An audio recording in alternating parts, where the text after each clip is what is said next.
Hey everyone, welcome back to White Sparrow Living, Luke 12:6. I'm Wendy. Happy Jesus' half birthday, also known as Christmas in July.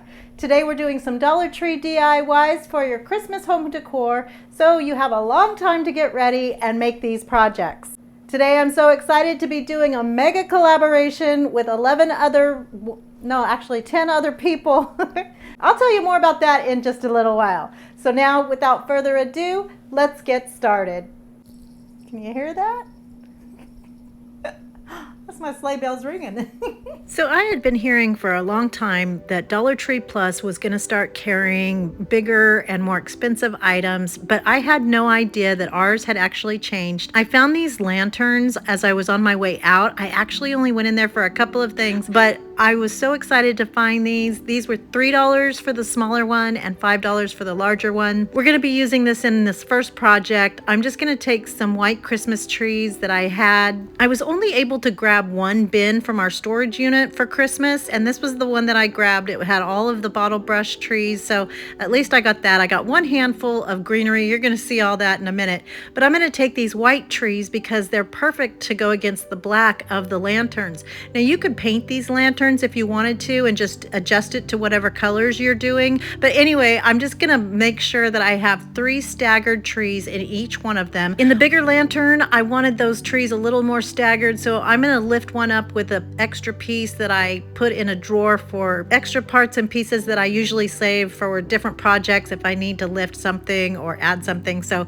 anyway, we're going to lift that up and then we'll put those in permanently in just a second. So now the highlight of these lanterns are mainly going to be the perky bows that we're going to put on top, and we're doing this in a messy bow fashion. So what that means is that we're not making actual perky bows where you fold it over and over. We're just going to take some lengths of ribbon, and on the larger lantern I'm going to use pieces that are 14.5 inches long, and on the smaller one it's about 10 inches long. So this doesn't have to be perfect, but I'm just going to lay out a bunch of different designs and colors and widths of my ribbon.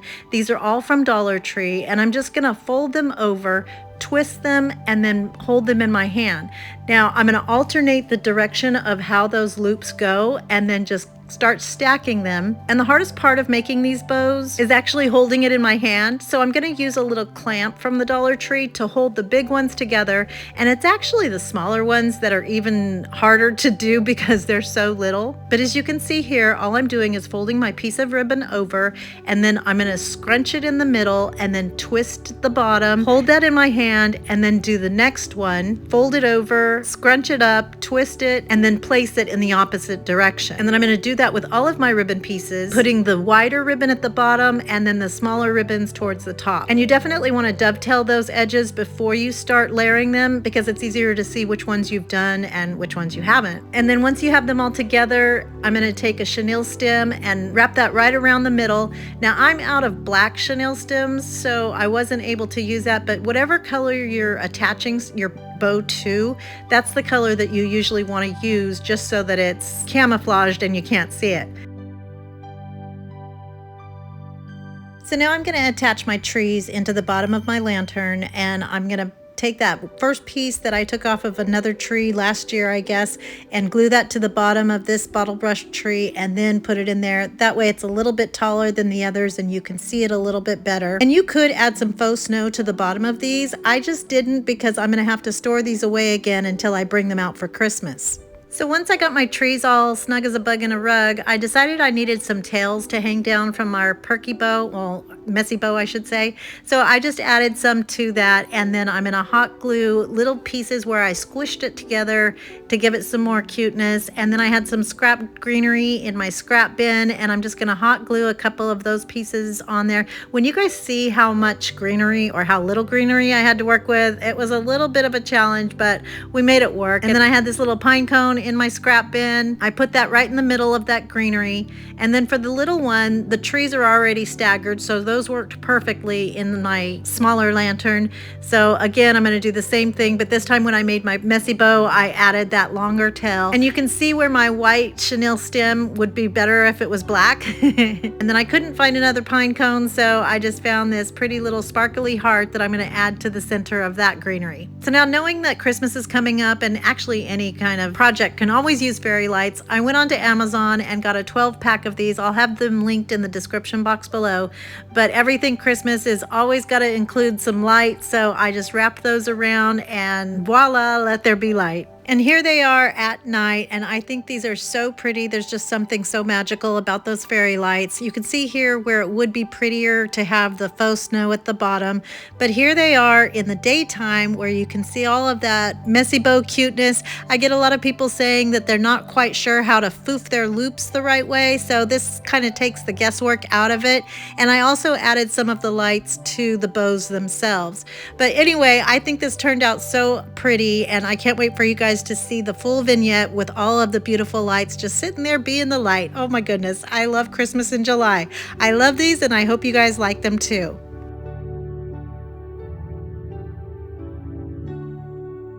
Oh my goodness, you guys, today I am so excited and honored to have been invited by the goat herself, Shannon, at the Cozy Christmas Cottage and the Daily DIYer to join in with some of my favorite peeps here on YouTube. We've got Kristen, Whitney, Leonette, Jamie, Amber, Jennifer, Caitlin, who I don't actually know yet, but I've watched her sweetness for years, Yami and her +1 little baby bump, and Courtney. I just love all of these amazing humans, so be sure to check out the whole playlist linked below, and don't feel bad for binging all at once, because remember, Sunday is a day of rest. For our next Dollar Tree DIY, I'm going to use 4 of these canvases, and I was really excited to find these. These are black and not just the regular white ones that you usually find, so I thought this would be perfect for this project. I'm going to take 4 of them, and you know, the frames themselves are not really level or perfectly cut, so they don't exactly go together perfectly, but that's okay. We're trying to make a rustic little window here. So the first thing I did was took some masking tape, and I'm going to tape them all on the back, and then I'll tape them again on the front. I just want these to be held together, and my masking tape is a little thinner than what the actual frames are inside the back part of the canvases, because those will become frames when we're done. So I just want these all to be together so that when I do my painting, I'll just go right over those masking tape lines where they're joined together so that it looks like, you know, what would that be, a quadriptych? Because a triptych is 3. I don't know what a 4 is. Well, a window, you know, so it's going to look like it's all outside of the window. So I'm just going to take my chalk paint. I'm using white right here. I also use some mineral and some moss green. Again, there's really no way to explain how to do this. You kind of just have to watch what I'm doing. If your paint does get a little too dark in a place where you don't want it because it gets a little chunky, you can just add some water to it and kind of dilute it, and it smooths out and is a little more blended. And this is also a really good way to show that you don't have to always use Christmas products in order to do a Christmas project. So I'm doing some swooshes at the bottom and then some pokies on the trees. I added a little bit of white for the smaller tree to my moss green. I don't even change my brush when I go from the white, and if I get some mineral in there, it's all just blended in so beautifully, and I think colors just in nature do that anyway. I made my trees overlap, and then I added a mineral and white kind of like, I guess, tree trunk in the middle and pulled it all the way down, and then I'm going to add some what I'm trying to make look like shadows in there. And then I'm going to go back with my paintbrush and add some white to like the tops of my branches in my trees, and just keep going over that. The more layers you add, I think the prettier it is. Now this makes it look snowy, and we know it wasn't snowing in Bethlehem on the night that Jesus was born, but I think it's okay to use our creative license whenever you're painting. And because we do celebrate Christmas in December when it's winter for us, I think that's why they kind of get combined into the same thing. And I also think it's prettier to have white hills and the landscape show up better on that black canvas. So anyway, our canvas, our rules, right? So again, I'm just putting my Bob Ross on. I'll let you guys kind of just watch me. I just really don't even know how to explain this. I'm just pouncing and dragging and brushing on some things, and I'll just speed it up for you guys so that you can see exactly what I did.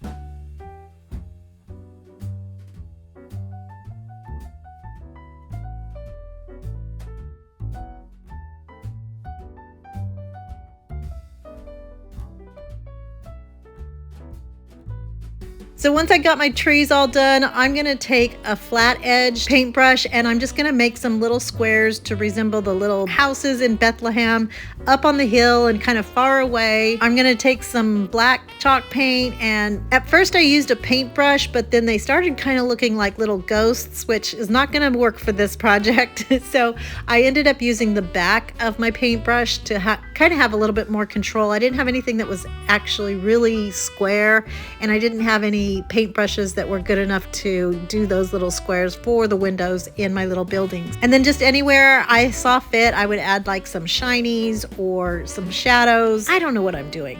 But once I got my little town all done and my trees all done, I wanted to add stars, making use of these black canvases. And so again, using the back of my paintbrush, I'm just gonna dot on some little stars. I started thinking this was gonna look a little bit like snow, so I made sure to make my little dots super small. And you could also do the little splatter effect with this that my friend Linda at DIY by Design always does so beautifully, but I'm not very good at doing that, and she wasn't here to help me, so but I think they look like stars. So now I'm going to take my white paint pen and I'm just going to write in "all is calm."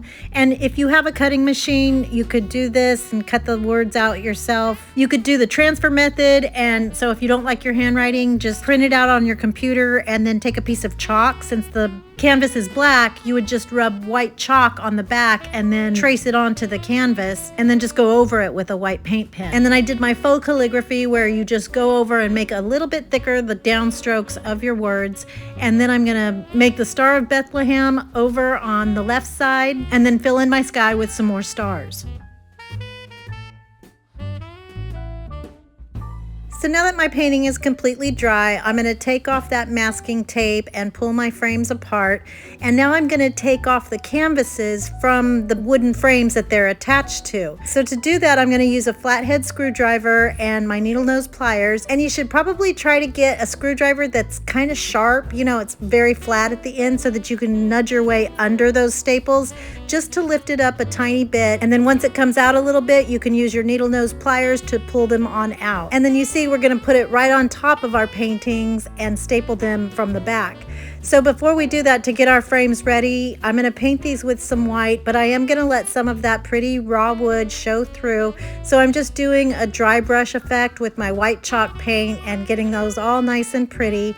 And then I'm going to place that on top of my canvas for each one of my picture portions, and then I'll use my staple gun to attach those to the back of my frames. And you want to pull these pretty tightly, and what I do is I'll start on one side and then I'll go to the side directly across, and then I'll do the top and then the bottom. That way it just stays nice and taut and you won't get any wrinkles in your picture. And if you have any staples that don't quite go all the way in, or you need to have a higher setting for those staples, you can just go back with a hammer and tap those in. So now I'm going to take my cutting mat and a sharp utility knife, and I'm just going to cut those canvases down on each of the sides of my frames. And then if you have anything that's like hanging over it all, you can just cut those off and make that all nice and clean and finished.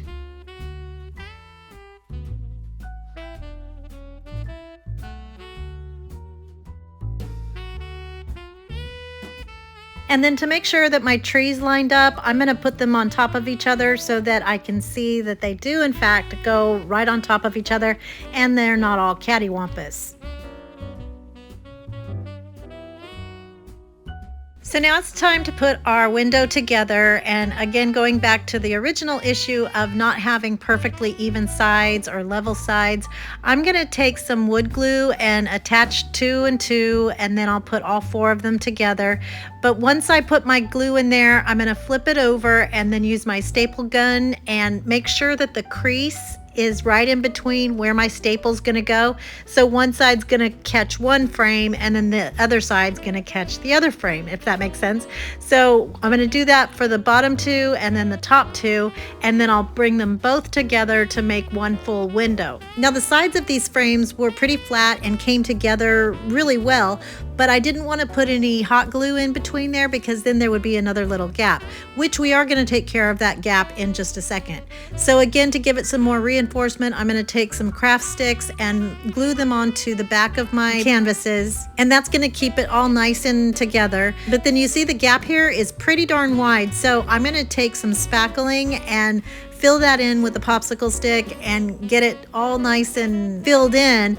But normally after you do this, you would sand it down and then repaint it. But I liked the look of the unevenness and kind of like the weathered look of the frame, or from that spackle, the dimension and the texture of it. So I didn't even sand it down and just painted over it with my white chalk paint. So then to hang this, I'm going to take a piece of wired jute twine and use some hot glue. I kind of turned the side so that there was something to grab onto. I'll put some hot glue down and then push that in place. And then I'm going to take my staple gun again and give it some additional reinforcement, and our masterpiece is done. And here it is, all finished, and I think it looks like a window looking onto the little town of Bethlehem. Could you imagine being there that magical night? I don't know, I think I'm actually happier that I know more about it and have learned what the significance is of our Savior being born. I love this, and I hope you guys like it too. So now it's time to check out the toy aisle at the Dollar Tree, and I found these little cars or trucks, dirt movers, in the toy section. These were $3, and I decided to pick up one of the dump trucks. Now I had to hide this so Connor wouldn't find it because it's a really cute toy and would be great for the sand, but I'm going to take the little pieces out. I'll set those aside for him, and then I took some gloss paint in the color pepper, and this is good for plastic as well as other different materials. So I'm going to deconstruct it. I couldn't get it off myself, so I had to have Michael J pull off the tires for me, and then I'm going to push out the little hubcaps, and I'm going to paint those with some chrome paint. And so I just took some painter's tape and put it upside down on a paper plate, and then I'm going to have him paint these for me. And then the rest of the truck he was able to pull apart very easily, and we took those outside and he painted them, and I'm telling you, this looks like a professional paint job that you would see on a car. So once this was all dry, I'm going to take my car parts and put them all back together. And again, I couldn't get the tires on, so I had to have Michael J come and squeeze these for me, and I'm pretty strong too. I don't know why I was just such a wimp on this one. So you can see too that he did not paint the undercarriage, and that was like a little letdown. Gosh, Michael J, slacking on the job. Anyway, I'm going to put my little hubcaps back on there, or wheels, whatever they're called, and then reassemble my truck. And you can see it still works and everything. So now I'm going to take a couple of my green bottle brush trees, and these are dusted with some pretty snow. So I'm going to take some jute twine and tie those together to make a load for our dump truck. And then I took some black and red gingham ribbon from the Dollar Tree, and I'll just make a sweet little perky bow and fold those over. I gave them about 4 loops and 3 loops. I'm not sure. It was just what was ever left on that spool. And then I'll make some teeny little slits on each side in the middle, and then use a chenille stem to keep it all together. And then I'm going to foof out my loops and attach that to the side of my trees in the back of my truck.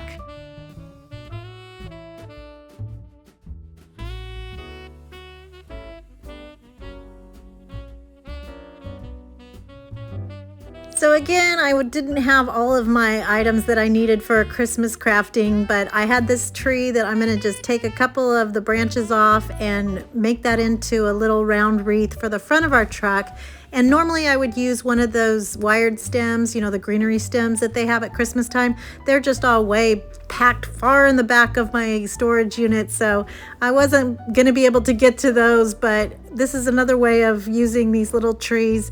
So I just made a little circle, and then I'm going to cut that down a little bit, give it a bit of a haircut so that it's not all over the place. And then I'm going to take some little filler balls that I had, and I'm just going to take some red and white ones, and you know, the little ones that are in there, and hot glue those to my wreath in different places so that they look kind of like ornaments. And then I'm going to take and make a sweet little bow with that same black and red gingham ribbon and glue that to the top, and then take that whole wreath and glue it to the front grille of my truck.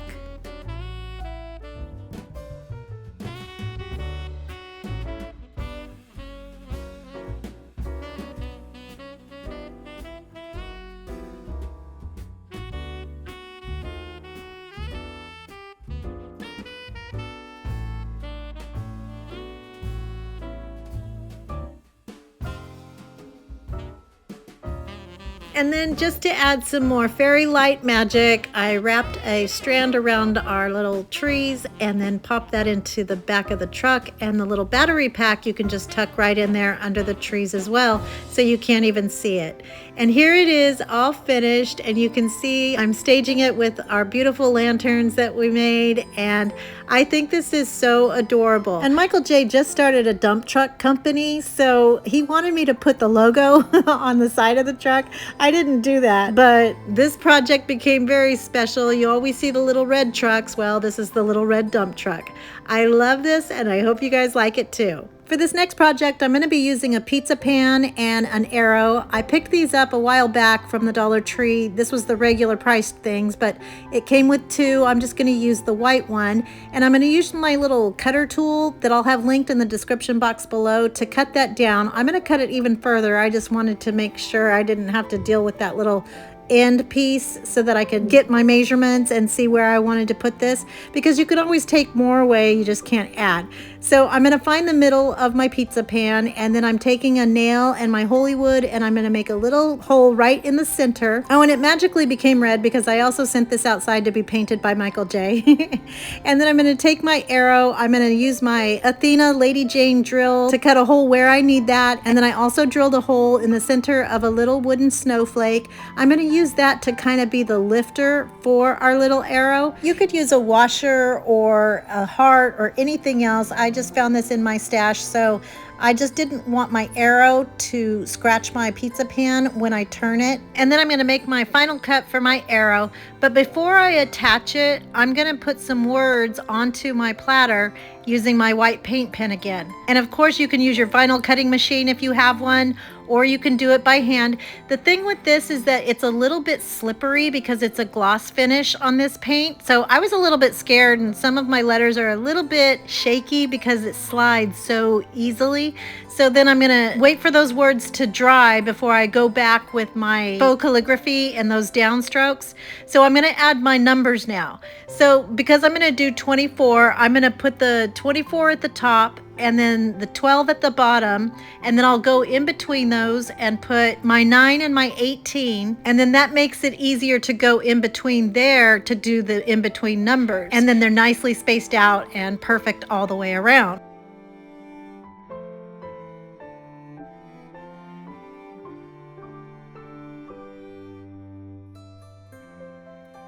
Now that my letters are dry, I'm going to go back and do my faux calligraphy, and then we'll put it all together. And you can put whatever you want on here. I was originally just going to put the regular countdown to Christmas, but then I decided to do this, and it's a little bit easier to understand exactly what it is we're really waiting for. And I think with sleeps, that makes it a little easier for the littles to understand too.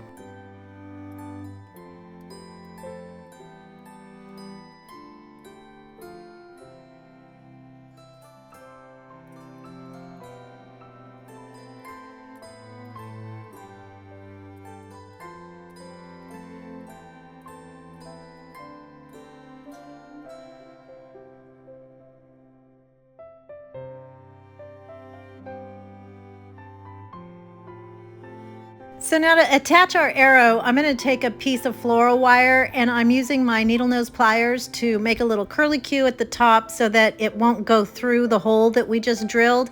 And then I'll bend that to a 90-degree angle, stick it through my arrow, and then add some hot glue so that it stays snug as a bug in a rug.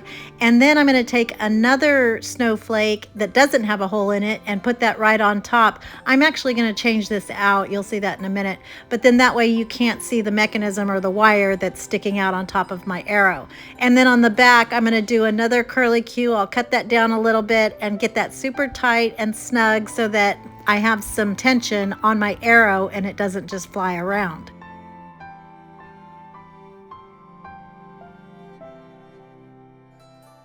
So now I'm going to add some lights to this, of course, and I'm going to take some Scotch tape and tape down the little battery pack on the back. I had to put this on a tub because I should have done this before I put all of my goodies on the front.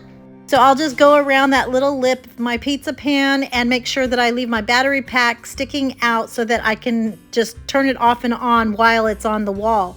And then to hang it, I'm going to take a little piece of string, add some hot glue, and then some duct tape from the Dollar Tree. I'm going to add that to the back to give it some more security, and it's done. And here it is, all finished, and I love this so much. This was actually kind of just a filler project because I only had 4 projects and they were kind of time consuming, but then I heard that Whitney over at Whiskey and Wit was doing something like 7 projects or some crazy numbers, so I thought I better do some more. So anyway, I love how this turned out, and I hope you guys like it too. So you guys know that I love the sweet perky prizes you send, and this one was so special. It's from Donna Tokazowski in Martinsburg, West Virginia. And like I said before, I had been kind of stressing a little about getting some Christmas supplies out of storage for this video. And the day after Shannon invited me, this box came with the sweetest, most kind letter and card.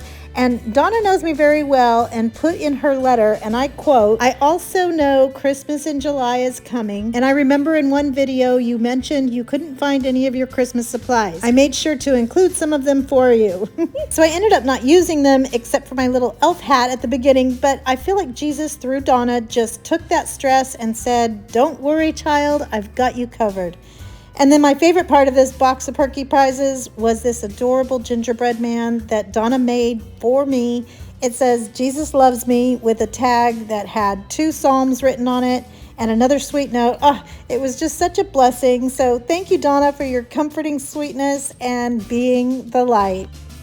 So speaking of sweetness, I saw Dollar Tree had these basketballs, and this was before I realized they added the plus items to the other inventory, so I'm not sure how much they were. But 2 sweet angels, Johnny and Grayson, saw me struggling with 5 of them, and they didn't know me or each other, but offered to help me to my car without hesitation. So shout out to them for just being sweet people. So I'm going to be using 4 basketballs in the orange. I got the blue one for the grandkids so that they still had one to play with. And then I'm going to be using some spray paint in Sweet Pea, that's the lighter pink, and Watermelon is the darker pink. And so I'm going to take these outside, and Michael J is going to paint them for me. He's got them on top of a crate, which is on top of a Lazy Susan, and then the balls themselves are on top of empty tape dispensers, or you know, the little empty spool of tape. You know how I save everything because it's not hoarding if you use it. So anyway, he's going to do some flashy tossing of the paint cans to mix that up, and then he's going to paint 2 of them in the darker pink and 2 of them in the lighter pink.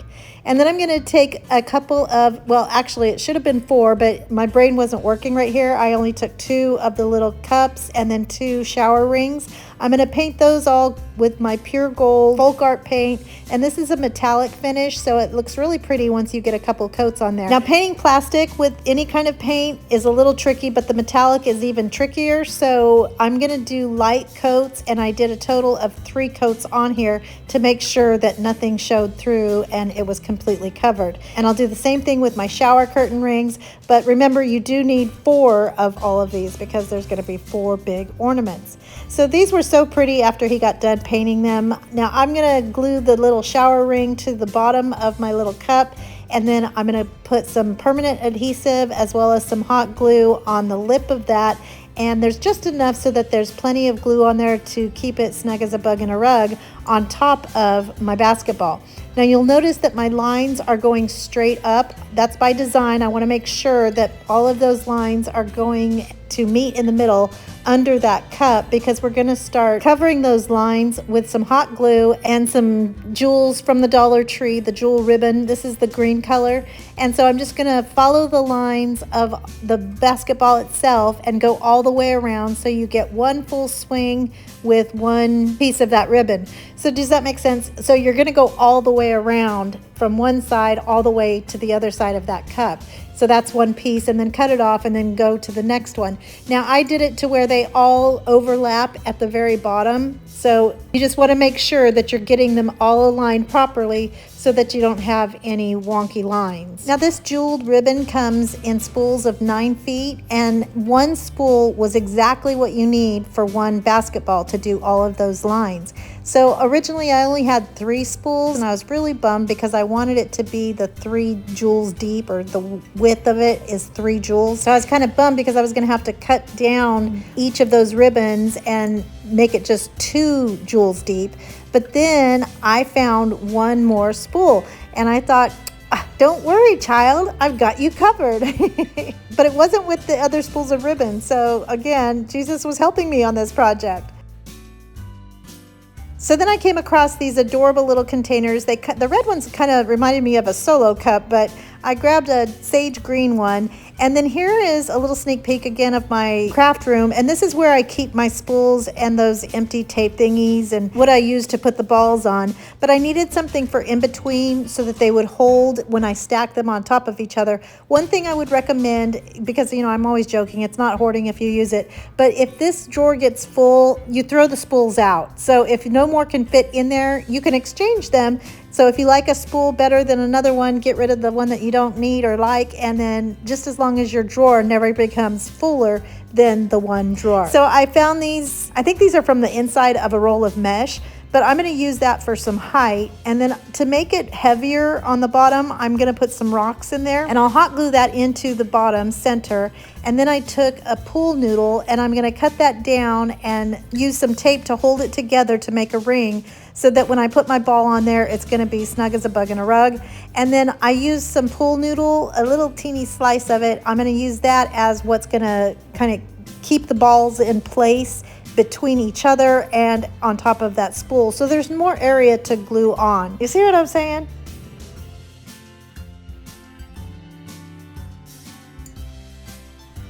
Now when you go to stack your basketballs, you do want to make sure that it's kind of balanced on there so that it's not super leaning or heavy to the side, because I'll show you guys in a second. But again, because I didn't have a lot of greenery, I'm going to use this Easter Christmas tree, and I just cut off some of those branches and some green ones as well. And I'm going to use those to cover that pool noodle material.